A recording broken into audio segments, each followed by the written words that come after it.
말씀의 제목 따라합니다. 모인 곳이 진동하더니. 시작. 모인 곳이 진동하더니. 오늘 말씀의 제목이요, 모인 곳이 진동하더니. 사도들이 함께 모여 기도를 하는데 그 모인 곳이 진동했다. 그것은 바로 지진이 일어났다라고 하는 그 의미가 되겠죠. 지금도 지구상에는 수많은 지진이 일어나는데 특별히 가까운 일본은 참 지진이 많이 일어나죠. 2011년도 우리는 도호쿠 대지진을 기억합니다. 그때 얼마나 큰 지진이 일어났는지, 지진이 났을 뿐만 아니라 쓰나미가 몰려와서 수많은 마을들이 초토화가 됐죠. 여러분, 지진에 대비해서 건물을 짓는데요, 이 세상에서 가장 지진에 대비하여 튼튼하게 짓는 건물이 어떤 건물인 줄 아십니까?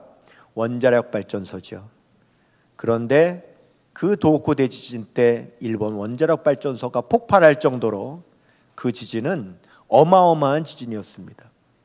그때 지진의 강도가 9.0이었는데요. 이게 어느 정도냐? 보통 지진이 7.0 강도가 되면 집이 무너집니다.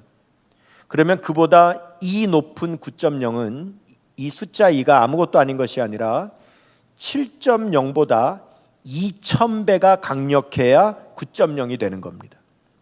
이것은 히로시마에 원자폭탄이 떨어진 것에 3만 배의 원자폭탄이 떨어진 것, 즉 원자폭탄 3만 개가 한꺼번에 떨어지는 그런 충격과 같은 그러한 어마어마한 지진이었던 거예요. 그때 지진이 6분 동안 계속이 됐는데, 그러면 이 6분 동안에 일어난 지진의 에너지가 어느 정도냐면 1초마다 원자폭탄 9개가 1초마다 계속 6분 동안 떨어진 것과 바로 같은 그러한 엄청난 에너지의 충격이었다는 겁니다. 그렇다면 오늘 본문에서도 사도들이 모여 기도할 때 모인 곳이 진동했다라고 말씀하는데, 그러면 이 지진은 도대체 어떤 지진이냐? 여러분, 성경에 보면 지진에 관한 말씀이 많아요. 땅이 진동했다는 말씀이 여러 차례 나오는데, 성경에서 말씀하는 이 지진은, 땅이 진동하는 것은 어떨 때 하시는 말씀이냐면 바로 하나님께서 그 자리에 강림하셨을 때, 그때 일어난 진동에 대해서 성경은 말씀하시는 거예요. 그렇기 때문에 출애굽기 19장 18절 말씀 보면 시내산에 연기가 자욱하니 여호와께서 불 가운데서 거기 강림하심이라.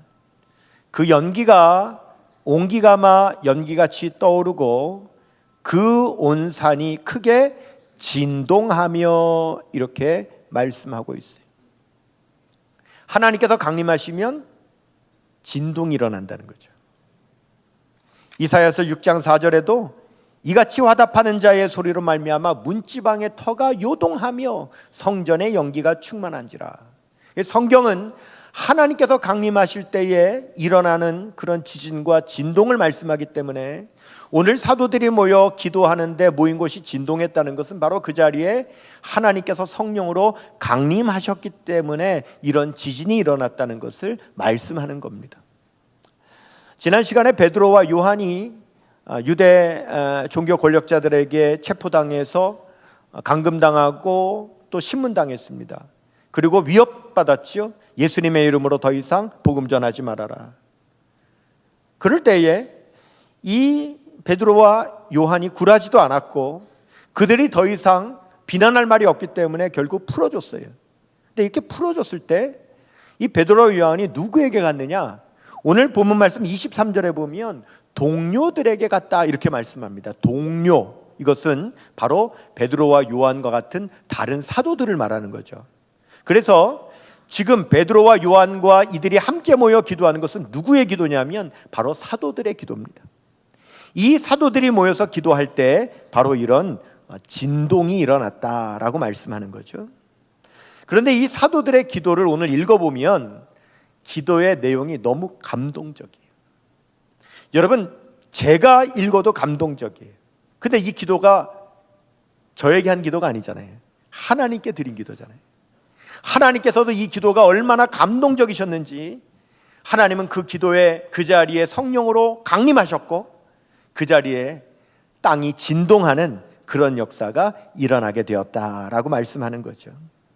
그래서 이들의 기도를 보면 특징이 있는데, 첫 번째, 이들의 기도는요 한 마음으로 드리는 그런 기도였어요. 중요하니까 우리 한번 같이 따라했으면 좋겠습니다. 시작. 사도들의 기도는 한 마음으로 드리는 기도였습니다. 오늘 사도행전 4장 24절 상반절 보시면은요, 그들이 듣고 한 마음으로 하나님께 소리를 높여 이르되, 이렇게 말씀하세요. 한 마음으로 기도했다. 여러분, 베드로와 요한이 체포당하고 구금당하고 신문당하고 위협받고 그러다가 풀려났어요. 그래서 어디로 왔느냐면 사도들이 모여있는 아지트로 왔단 말이에요. 그런데 아니 베드로와 요한이 붙잡혔지만 그럼 뭐 다른 사도들은 뭐 안 붙잡힙니까? 자기들도 언제라도 걸리면 붙잡히는 거란 말이죠. 그래서 만약에 다른 남은 사도들이 자기 살겠다고 다 도망쳐 버렸다고 한번 생각해 보세요. 그럼 베드로와 요한이 기껏 풀려나가지고 야, 우리 동료들이 나 걱정하고 있겠지 이러고 왔는데 아무도 없어. 어디 갔나 봤더니 자기들만 살겠다고 다 도망갔어. 여러분, 그러면 한 마음으로 기도가 됐겠습니까? 안 되는 거죠. 베드로와 요한도 다른 데 갈 때 있었을 거예요. 그런데 누구에게 먼저 다가가느냐? 바로 동료들에게. 자기와 같은 동료들에게 먼저 찾아갔고, 동료들도 자기만 살겠다고 도망친 것이 아니라 그들을 걱정하며 그들을 위해 기도하며 기다리고 있었기 때문에 그들은 한 마음이 되어서 함께 기도할 수 있었다라고 하는 거죠. 여러분이 교회 공동체가 때로는 고난을 겪을 수 있어요. 가족도 마찬가지예요. 근데 고난당할 때 남 탓하거나 아니면 자기 이익만 추구한다면 어떻게 한 마음으로 기도할 수 있겠습니까? 바로 이 사도들은 이렇게 서로를 생각하며 한 마음으로 기도했기 때문에 하나님께서 그 기도에 감동하셔서 성령으로 강림하시고 그 땅이 진동하는 역사가 일어난 걸 믿으시기를 바랍니다. 두 번째, 이 기도는 어떤 기도였느냐? 사도들의 기도는 하나님의 주권을 인정하는 기도였습니다. 이것도 중요하니까 같이 따라할게요. 시작. 사도들의 기도는 하나님의 주권을 인정하는 기도였습니다. 오늘 사도행전 4장 24절 하반절 보시면 이렇게 기도 시작하죠. 대주제여 천지와 바다와 그 가운데 만물을 지은 이시오 그랬습니다. 대주제라고 하는 것은 헬라어 데스포테스, 소유주라는 말입니다. 지금 이 사도들이 기도를 시작할 때 제일 먼저 하는 선포가 뭐냐면 하나님은 만물의 주권자이십니다. 하나님이 만물의 소유주시고 하나님이 만물을 다스리시는 분이십니다. 지금 우리가 위협을 당하고 우리에게 문제가 있고 우리가 지금 어려움을 겪고 있지만 이것조차도 하나님의 것이기 때문에 하나님이 다 다스리실 줄로 믿습니다. 하나님의 주권을 선포하는 거예요. 여러분, 우리가 우리의 시선을 하나님께 돌리면 기도하게 되어 있습니다. 그러나 반대로 우리의 삶의 고난이나 문제로 우리의 시선을 두면 우리는 걱정하게 되어 있는 거예요. 우리는 우리의 시선을 어디에 둘 것이냐? 지금 사도들은 하나님께 뒀죠. 대주제이신 하나님, 우주 만물의 주관자이신 하나님, 우리의 삶의 위협과 문제를 해결하실 수 있는 하나님, 그 하나님에게 시선을 두니까 기도할 수 있었다라고 하는 거예요. 1996년 1월에요. 당시에 유명한 기독교 출판사가 있었습니다. 규장이라고 하는 출판사가 있었는데 그 당시에만 해도 기독교 서적을 참 우리 많이 읽었습니다. 그래서 이 규장 출판사가 내는 책마다 베스트셀러가 되고 그래서 이 출판사가 돈을 많이 벌었어요. 그래서 새로 사옥을 짓는데 어디다가 졌냐면 양재동에 경부고속도로 들어가는 그 길목에다가 잘 보이는 곳에 사옥을 지었어요. 그리고 이 사옥을 짓고 그 옥상에다가 큰 입간판을 걸었는데요, 지금 26년이 지났는데도 그 입간판을 지금까지도 그대로 유지하고 있어요. 저는 그래서 이 경부고속도로를 가느라고 거기를 지나가다가 항상 그 입간판을 보는데 볼 때마다 저는 지금도 감동해요. 저는 이 입간판 안 내렸으면 좋겠어요. 지금까지도 그대로 있어요. 너무 감동적이에요. 자, 뭐라고 했는가 한번 보겠습니다. 왜 걱정하십니까? 기도할 수 있는데. 왜 걱정하십니까? 이 말은 뭡니까? 우리의 시선이 어디 있다는 거죠? 문제에 있다는 거예요. 고난에 있다는 거예요. 그러니까 걱정하는 거예요. 기도할 수 있는데 이 말은 뭡니까? 우리의 시선을 대주제이신, 만물의 주관자이신, 내 삶의 문제를 해결하실 수 있는 하나님께 시선을 두면 여러분 기도할 수 있는 줄로 믿습니다. 세 번째, 이 사도들의 기도는 성경에 근거한 기도였어요. 또 중요하니까 따라하겠습니다. 시작. 사도들의 기도는 성경에 근거한 기도였습니다. 자, 오늘 본문 25절 말씀 보면 또 주의 종 우리 조상 다윗의 입을 통하여 성령으로 말씀하시기를 하면서 시편을 인용합니다. 어찌하여 열방이 분노하며 족속들이 허사를 경영하였는고. 지금 사도들은 기도할 때 하나님의 말씀에 근거하여 기도하는 거예요. 여러분, 우리의 기도는 하나님의 말씀에 근거해서 기도해야지 내 감정에 근거해서 기도하면 안 됩니다. 사람이요, 자기 감정에 근거해서 기도하잖아요. 그럼 어떻게 기도하는 줄 아세요? 기분 좋을 때는요, 하나님 내 생명을 하나님께 바치겠습니다. 이러다가요, 기분이 다운되잖아요. 하나님 어찌 나에게 이러실 수 있습니까? 기도 내용이 막 감정에 따라 그냥 수시로 바뀌어버리는 거예요. 여기 하나님의 말씀에 근거하여 기도한다라고 하는 것은 말씀을 인용해서 기도한다는 뜻이 아니에요. 하나님의 말씀에 근거한다는 것은 하나님께서 부르짖어 기도하면 응답하신다고 하셨기 때문에 그 약속을 믿고 기도하는 거고요. 예수님의 이름으로 기도하면 들으시겠다고 약속하셨기 때문에 그 약속을 믿고 기도하는 것이고요. 믿음으로 기도하면 이루어질 것이라고 말씀하셨기 때문에 그 약속을 믿고 믿음으로 기도하는 걸 말씀하시는 거예요. 그런데 말씀에 근거해서 기도한다고 하니까 잘못 이해하면 말씀으로 기도하는 경우가 있어요. 성경 말씀으로요. 근데 그거 자칫하면 위험합니다. 우리 교회 성도님들은 참 그래도 기도를 잘하세요. 근데 가만히 이렇게 대표 기도하는 것들을 이렇게 때로 듣다 보면은 하나님께 드리는 기도인데 기도가 아니라 하나님께 설교를 하고 있어요. 하나님 성경 말씀에 이거는 이렇게 됩니다. 저거는 저렇게 됩니다. 하나님께 설교를 한다고요. 그게 말씀에 근거한 기도가 아니에요. 말씀에 근거한 기도는 여러분의 그 기도의 내용에 성경 내용을 줄줄이 넣으라는 것이 아니라 하나님의 말씀의 약속에 근거하여 믿고 기도하라는 겁니다.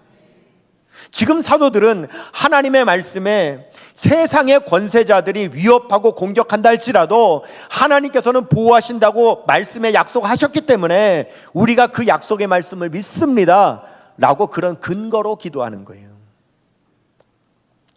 그런데 이 세 가지 지금 말씀 우리 함께 나누는 이 기도는 다시 한번 정리해 보면 첫 번째는 이제 한 마음으로 드리는 기도라 그랬고, 하나님의 주권을 인정하는 기도라 그랬고, 말씀에 근거한 기도라 그랬습니다. 그런데 이것은 기도의 내용은 아니에요.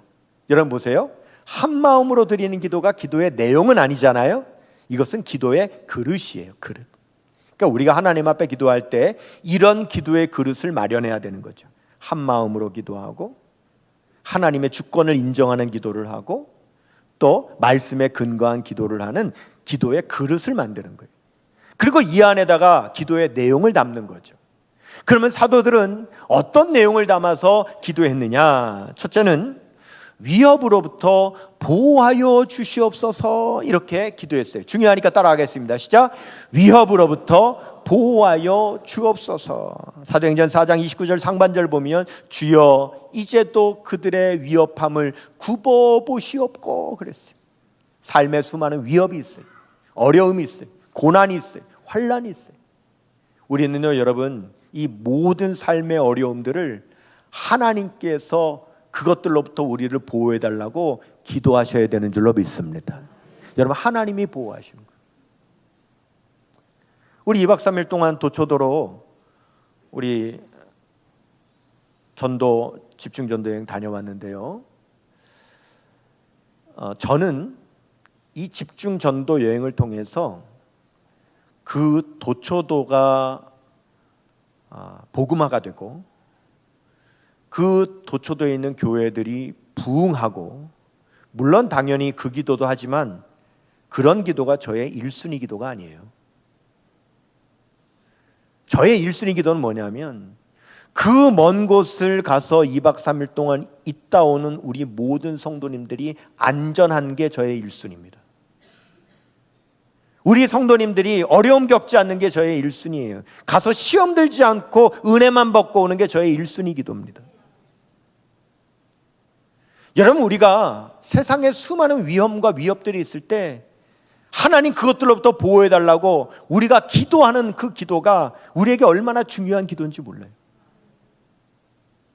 두 번째로 사도들의 기도의 내용은 담대히 하나님의 말씀을 전하게 하옵소서 하는 기도입니다. 따라하겠습니다. 시작. 담대히 하나님의 말씀을 전하게 하옵소서. 29절 하반절 보시면 종들로 하여금 담대히 하나님의 말씀을 전하게 하여 주시오며 그랬습니다. 그리고 세 번째 기도의 내용은 예수의 이름으로 역사가 나타나게 하옵소서 하는 기도입니다. 이것도 중요하니까 따라할까요? 시작. 예수의 이름으로 역사가 나타나게 하옵소서 하는 기도입니다. 그러니까 이 기도의 그릇에 세 가지 기도의 내용을 담았습니다. 보호하여 달라고, 하나님의 말씀을 담대히 전하게 해달라고, 그 다음에 예수님의 이름으로 역사가 일어나게 해달라고 기도해요. 그런데 이 기도의 내용을 보면 목적이 하나예요. 목표가 하나고 초점이 하나입니다. 뭐냐 하면 더 복음 잘 전하게 해달라는 것이고 주의 일 잘 감당하게 해달라는 거예요. 왜요? 여러분, 복음 전하는데 위협이 있으면 복음 잘 전할 수 없잖아요. 그래서 위협으로부터 보호해달라는 것이고, 위협을 받으면 사람이 위축되니까 복음 전하지 못하잖아요. 그러니까 담대함을 주셔서 복음 전할 수 있게 해달라는 것이고요. 또 예수님의 이름으로 병이 낫고 귀신이 떠나가고 표적과 기사가 일어나면 여러분 어때요? 말씀의 능력이 되잖아요.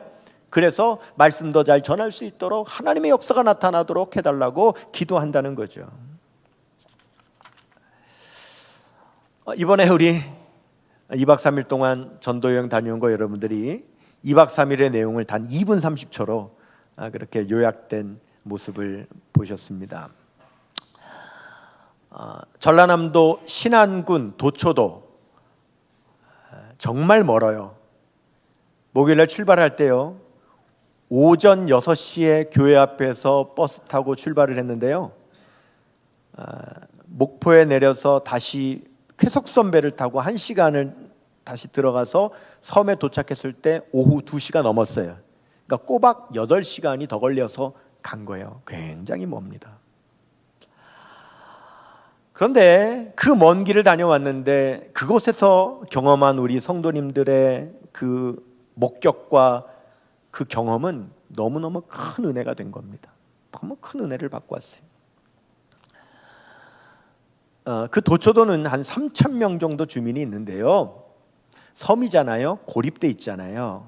마을마다 교회가 있어요. 근데 불문율이 그 교회는 자기가 속해 있는 마을만 전도할 수 있어요. 왜냐하면 고립돼 있는 섬 안에서 여기저기 막 전도하면 교회들이 질서가 엉망이 될 거 아니에요.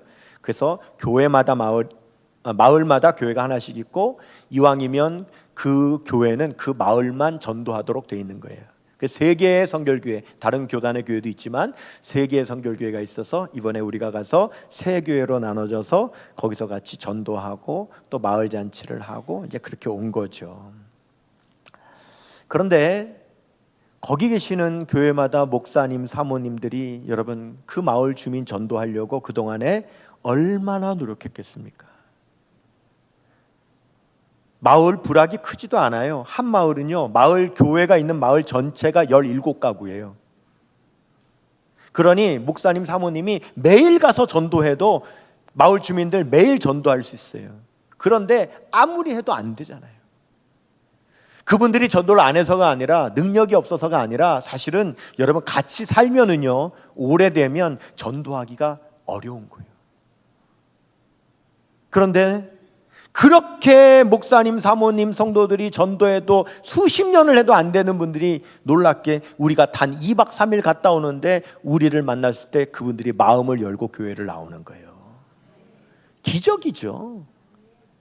그러니까 때로는 뭐가 필요하냐? 그분들에게는 새로운 열쇠가 필요한 거예요. 본인들이 같이 사니까 안 되는 그 마음을 때로는 이렇게 우리 교회처럼 기도하고 와서 전도를 해주면 그 목사님, 사모님 또 교인들에게는 새로운 열쇠가 되기 때문에 그들의 마음이 열리는 거죠. 이제 저하고 제 아내도 이제 한 팀에 속해서 한 교회와 그 이제 부락을 전도하는데, 그리고 17가구 있는 그 마을이 이제 저도 함께 하게 된 마을이었는데, 우리 팀의 그 팀장 되시는 권사님이요, 먼저 마을을 다 리서치를 했단 말이에요. 누가 사는지를 다 리서치를 해서 우리 팀원들한테 배정을 해주는 거예요. 그래서 우리 팀장 권사님이, 목사님은 요 집을 가서 좀 전도를 하셨으면 좋겠대요. 근데 왜 그 집이냐면, 참 놀라운 게요, 그 집에 사시는 분이요, 원래 제 아내 친정이 여기 서대문이거든요, 연희동. 그 제 친정집 그 동네에서 살다가 도초도로 이사 온 사람이에요. 그러니까 목사님 부부는 그런 연결고리가 되니까 그분 전도하면 좋겠다고 그래요. 그래서 좋다고 알겠다고 했는데 옆에서 듣고 있던 그 교회 목사님 사모님이 안 된다는 거예요. 목사님은 거기 가지 말라는 거예요. 왜 그러냐 했더니, 우리 마을에 남자분이 계시는데 이 남자분이 누구냐면 아주 중요한 분인데, 이분만 전도하면 동네 친구 남자들은 줄줄이 사탕으로 다 나올 수 있는, 고구마 줄기 따라오듯이 이분만 전도하면 친구들 다 데려올 수 있는 그런 분이 있으니까 목사님 사모님은 이분한테 가서 전도해 달라는 거예요. 그래서 뭐 하라니까 갔죠. 그 집 찾아갔어요. 어르신인데도요, 상남자 같아요. 찾아갔는데 냉랭해요. 제대로 말도 안 해요. 물어도 잘 대답도 안 해요. 저도 난감하더라고요.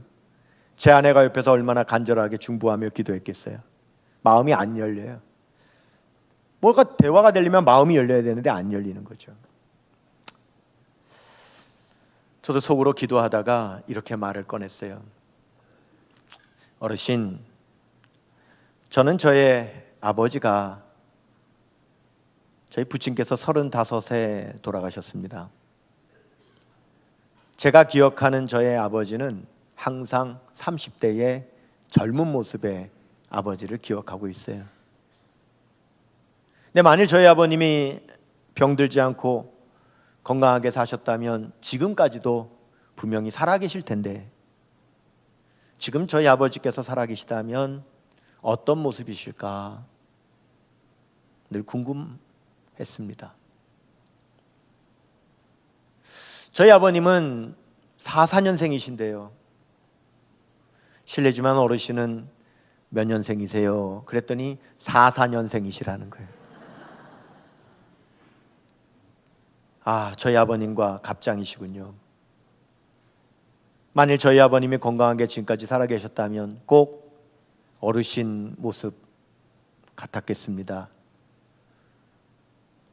저희 아버님 모습이시네요.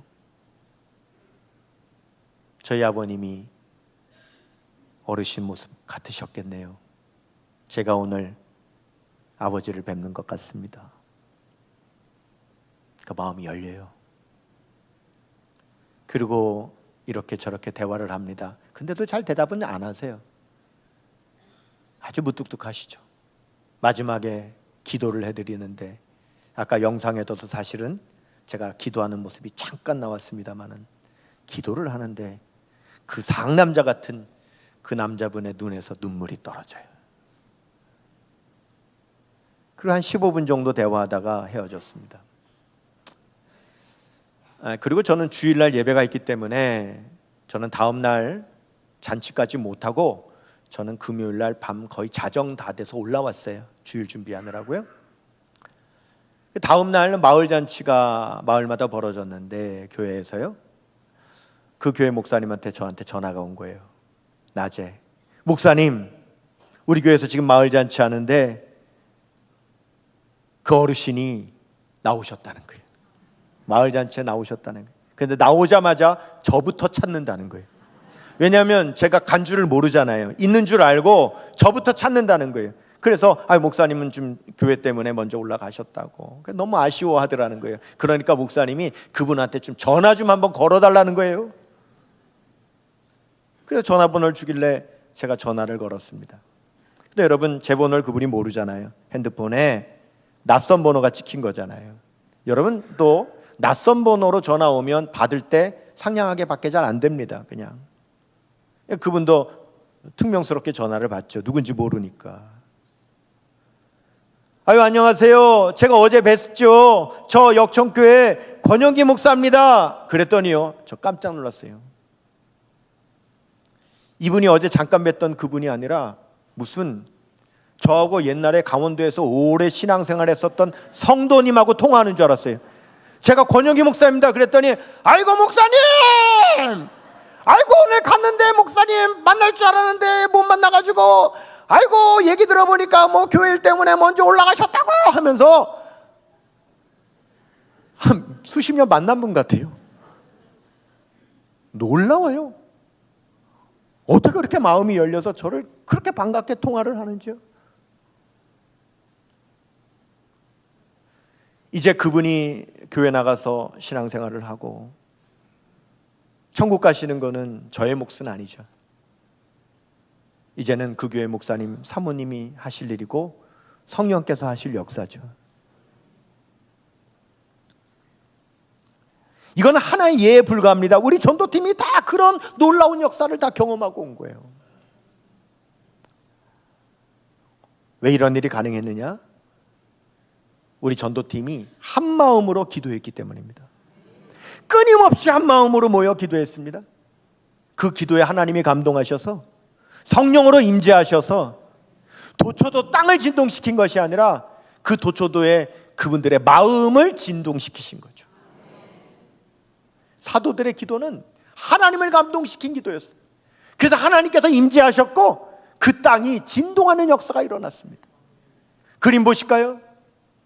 Prayer shakes the earth and moves heaven. 뭡니까? 기도는 땅을 진동시키고 하늘을 움직인다라고 합니다.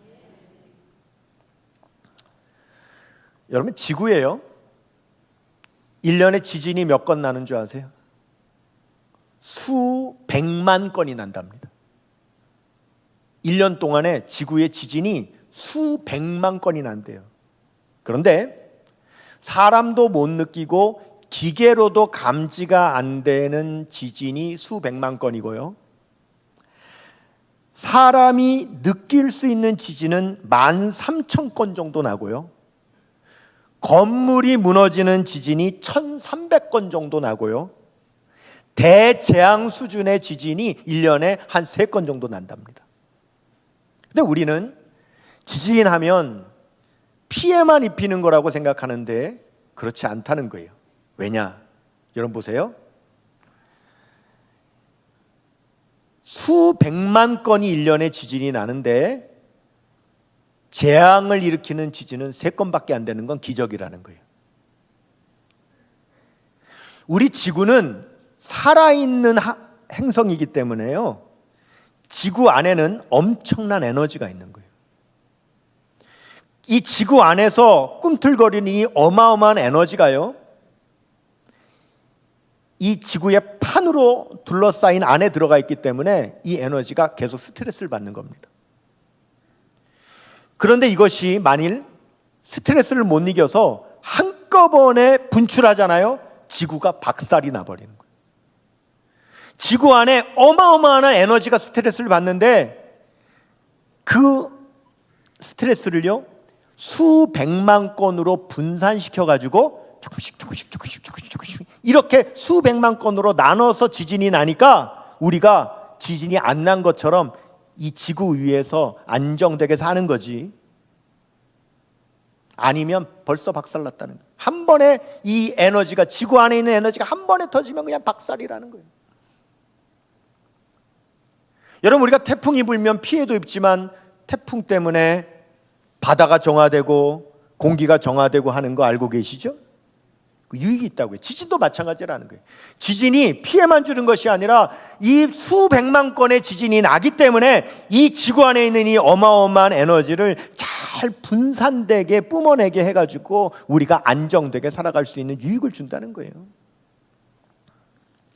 사도들이 모여서 기도할 때 진동이 일어났습니다. 지진이 일어났다고요. 그럼 그 지진은 우리에게 무슨 유익을 주느냐? 하나님께서 사도들의 기도에 진동을 일으켜 주셨기 때문에 우리가 깨닫게 된 거죠. 뭘? 한 마음으로 기도하는 것이 이렇게 중요하구나. 우리가 정말 우리 성도들이 하나님만 바라보고 하나님께서 주권자이심을 믿고 선포하며 드리는 기도가 이렇게 중요하구나. 하나님의 약속의 말씀을 믿고 근거하여 기도할 때 그 기도가 하나님이 역사하시는 기도구나 라고 하는 것을 그 진동을 통하여 깨닫게 해주셨다 이거예요. 마태복음 18장 19절에서 20절 말씀 보면 진실로 다시 너희에게 이르노니 너희 중에 두 사람이 땅에서 합심하여 무엇이든지 구하면 하늘에 계신 내 아버지께서 그들을 위하여 이루게 하시리라. 두세 사람이 내 이름으로 모인 곳에는 나도 그들 중에 있느니라 라고 말씀합니다. 우리가 이렇게 기도하면 하나님이 함께 하시고 진동하는 역사가 일어난다 이겁니다. 여러분, 제가 29살에 강원도 동해시에서 첫 개척교회를 목회를 할 때 저하고 동갑인 집사님이 있었어요. 근데 이분이 얼마나 충성하는 집사님인지 몰라요. 그러니까 저와 같은 나이니까 같이 거기서 지내니까 저도 30이고 그분도 이제 30이고 이렇게 가죠. 근데 이분이 이제 젊은 아주 청년 집사님 아니에요? 이분이 무슨 일을 했냐면 그 지역에 있는 대학교 군의 문구점을 했어요. 아주 작습니다. 학교에서 학교 복지관 안에 이제 작은 학생 복지관 안에 문구점을 작게 내줘서 거기서 학생들을 위해서 문구점을 하는 거예요. 근데 여러분, 대학의 문구점은 특징이 뭐냐면 몇 년마다 재계약을 해야 돼요. 그럼 재계약을 할 때마다 어떻게 하죠? 공개적으로 입찰을 해가지고 낙찰을 해서 또 몇 년 일하는 겁니다. 근데 이분이 이제 그 문구점에서 일을 하다가 다시 재계약할 때가 온 거예요. 그런데 문구점이 학교 안에만 있는 것이 아니라 학교 정문 밖에 큰 건물이 있는데, 빌딩 같은 건물이 있는데 그 빌딩 건물주가 그 건물 1층에다가 자기가 큰 대형 문구점을 해요. 그런데 이번에 일주일 후에 다시 입찰을 해야 되는데 그 대형 문구점 사장님이 찾아와가지고 집사님에게 나 이번에 군의 문구점도 입찰하겠다고 얘기를 하는 거예요. 쉽게 말하면 자기는 정문 밖에 큰 문구점을 하면서 안에 군의 문구점까지 자기가 먹겠다는 거죠. 그러면서 자기가 이번에 입찰할 때 얼마짜리를 써내겠다는 거예요. 근데 이 집사님이 보니까 자기가 낙찰받으려면 이 사장님이 써낸 것보다 더 높게 써내야 낙찰받을 거 아니에요? 그런데 더 높은 가격으로 낙찰을 받으면 자기는 낙찰은 받지만 수익이 하나도 안 되는 거예요. 너무 높은 가격으로 써내니까. 여러분, 이 문구점의 문제가 뭐냐면 자기가 낙찰을 못 받잖아요. 그러면 문구점 안에 물건이 엄청나게 많죠. 그러면 혹시 문구점 안 하는 사람이 들어오면 그 안에 물건을 그 사람한테 넘기면 돼요.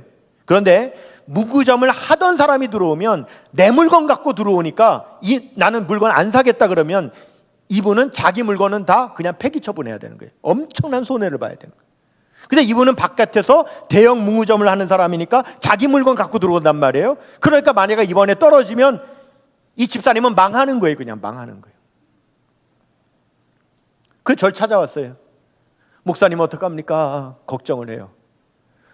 개척교회예요. 성도 얼마 없어요. 한 성도가 귀한데 그 집사님은 나하고 동갑이고 충성하는 남자 집사님이에요. 제 마음이 얼마나 불이 나겠어요. 그래서 한 일주일 정도 시간이 있는데 제가 집사님한테 그랬어요. 집사님, 우리 남은 기간 동안 나하고 같이 예배당에서 일주일 동안 밤에 철야기도 하자고 그랬어요. 예, 알겠습니다. 그래서 그 문제를 놓고 밤에 모여서 그 집사님하고 나하고 둘이 철야 기도를 해요. 예배당 바닥이 카페트이기 때문에 거기 앉아 기도하다가 그냥 들어놓으면 잘 수 있어요. 그래서 밤에 이 집사님하고 나하고 간절히 둘이 같이 이 문제 해결해 달라고 기도를 하는데, 갑자기 밤에 예배당 뒤에 문이 삐그덕 하면서 열리더니 남전도 회장 집사님이 들어오는 거예요. 그 밤에 남전도에도 하나밖에 없어요. 그 남전도 회장님이 들어오는데 깜짝 놀랐죠. 그래서 집사님 이 밤에 웬일이세요? 그랬더니 아니 이상하게 내가 낮에 커피를 잘못 먹었나 잠이 안 와가지고 이렇게 잠이 안 오느니 아무래도 교회 가서 기도를 해야 되겠다라고 하는 마음이 들어가지고 왔다고. 근데 그 집사님 나한테 그래요. 그런데 이 밤에 목사님하고 집사님은 왜 여기 있냐고. 그래서 여차 해가지고 지금 일주일 동안 이 집사님하고 둘이 철야하면서 같이 기도하기로 했다고. 그랬더니 아이고 하나님이 나를 여기 보내시려고 하신 것 같다고. 그래서 잠이 안 온 것 같다고. 그러면서 저도 같이 기도하겠다고. 그래서 그 남전도 회장님하고 셋이 밤새 같이 철야 기도를 한 거예요. 이 집사님도 나도 일주일 동안 같이 기도하겠다고. 그 다음 날 이 남전도 회장 집사님이 다음 날요 전 남전도 회원들한테 다 전화를 건 거예요. 간밤에 이런 일이 있었다고. 그랬더니 그 전화 받은 남전도 회원들도 그럼 나도 같이 기도하겠다고, 나도 같이 기도하겠다고 전 남전도 회원들이 밤에 예배당으로 다 모인 거예요. 그래봤자 10명도 채 안 되지만 다 젊은 남자 집사님들인데, 이 젊은 남자 집사님들이 그 집사님을 위하여 밤에 예배당에 모여서 같이 부르짖어가지고 기도하는데, 제가 정말 뭘 경험했냐, 예배당이 그 모인 곳이 진짜 진동하는 역사를 경험한 거예요. 아멘입니까? 우리가 막 부르짖어 기도하는데 진동을 해요. 왜? 예배당이 조리식 판넬로 지었거든요. 그러니까 남자들이 막 소리를 지르니까 그 조리식 판넬, 그 얇은 판넬이 막 흔들리는 거예요. 진동하는 거예요. 진동. 그렇게 일주일을 같이 철야하며 기도했어요. 이제 입찰하는 날이 됐는데, 입찰 마감하는 2시간 전에 그 대형 문구점 사장님이 집사님에게 전화를 해와서 나 조건 없이 입찰을 포기하겠다고 연락을 해온 거예요. 그냥 포기하겠다고.